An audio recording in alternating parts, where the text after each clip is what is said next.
Passing of the Telangana bill has shown the way to the pro-Gorkhaland protesters too. The Gorkhaland Janmukti Morcha protesters have launched their agitation for a separate state in Darjeeling Hills in Delhi with renewed vigour.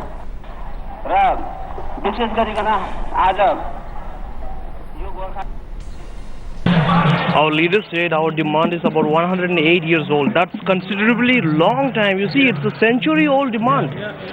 And Telangana and Andhra Pradesh was constituted into Andhra Pradesh 50 years back. Of course, we understand that. And due to some reasons, they wanted to bifurcate, and it's done. Institutions were created to bifurcate. When we ask for Gorkhaland, they say we do not have such provisions to bifurcate the states, borderland or Gorkhaland. We do not have any provisions in the constitution, whatever, in the framework. But you see, that's just an eyewash. तो हमारे demand Gorkhaland है कि हमने कभी भी इस देश में कोई ऐसी काम नहीं किया जिससे देश को कोई नुकसान हो, और हमारे डिमांड विकास के लिए नहीं है. हमारा डिमांड है कि हमारे एक आइडेंटिटी चाहिए.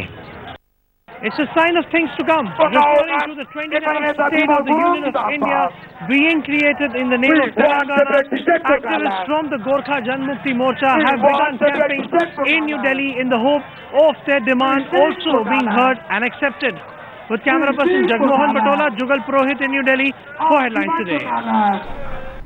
Well, this demand also surfacing understandably after Telangana was passed both through Lok Sabha and Rajya Sabha. A Pandora's box now has opened up with demands of various states as well. The demand of Gorkhaland Janmukti Morcha of having a separate Gorkhaland has also come up, and that's the very latest that we're reporting at this point of time. The agitation now being brought right to the doorstep of the national capital. I'd like to cut across Jugal Purohit, tracking details of the story very closely, joining us live at this point of time. Jugal, understandably, everybody knew that the minute Rajya Sabha would clear Telangana, it would open up a Pandora's box, and that's exactly what's happening right now. That's right, Preeti, there's no doubt about that. In fact, I spoke to these activists from the Gorkhaland Janmukti Morcha, and they said the same thing. They said that it is, in fact, this afternoon onwards that they've decided to actually launch an indefinite protest out here in Jantar Mandir. They did it last year, they did it the year before, as well as they'll do it this year. Not just that, their entire issue, Preeti, is actually not about development, it's not about discrimination, it's not even about language. They said that our issue is with regards to identity. But unfortunately, on the other side, we are aware that Mamata Banerjee has made it clear more than once that they will not be allowing any division or any bifurcation of the state of West Bengal.